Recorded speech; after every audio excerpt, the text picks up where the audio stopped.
નમસ્કાર, આપ જોઈ રહ્યા છો એસડી ન્યૂઝ ગુજરાતી બોટાદ. બોટાદમાં પ્રી મોન્સૂનની કામગીરી માત્ર કાગળ પર થઈ હોવાના સ્થાનિકોના આક્ષેપ. ચોમાસાની સિઝનમાં તંત્રના પોકળ દાવાઓની પોલ ખુલ્લી પડી ગઈ છે.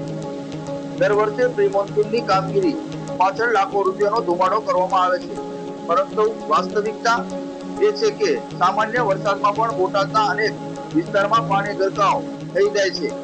સ્થાનિક રહીશોના વેપારીઓ તંત્રની આ ઢીલી નીતિથી કંટાળી ગયા છે.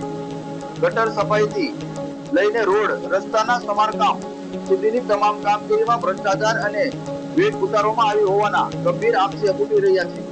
પીવાના પાણીની લાઈનો તૂટી પાણી વહી રહ્યા છે. તેની સાથે ગટરના પાણી પણ મળી રહ્યા છે, જેથી લોકોના આરોગ્ય પર અસર પડી રહી છે. રોગચાળો ફેલાવાનો ડર લોકોમાં ફેલાઈ રહ્યો છે. તંત્રની આ ઘોર બેદરકારી સામે હવે જનતા સવાલ પૂછી રહી છે. શું સત્તાધીશો આ વર્ષે પણ બોટાદને પાણીમાં ડૂબતું જોવા માંગે છે? Reporter Sajid Bavaliya, SD news Gujarati, Botad.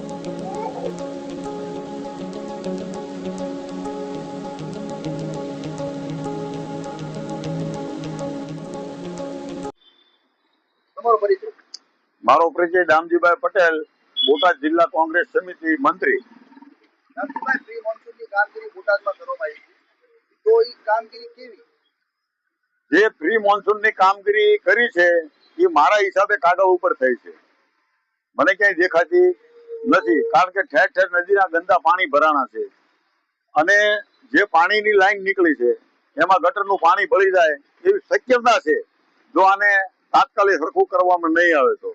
અને અત્યારે હાલ મચ્છરનો એટલો બધો ઉપદ્રવ છે કે નાના બાળકો બીમાર પડે એવું મને સતત દેખાઈ રહ્યું છે. તમારી કેવી માંગ છે? મારી એવી માંગ છે કે તાત્કાલિક યુદ્ધના ધોરણે આ સાફ સફાઈ અને ગંદા પાણીનો નિકાલ કરવો જોઈએ એવી મારી માંગણી છે.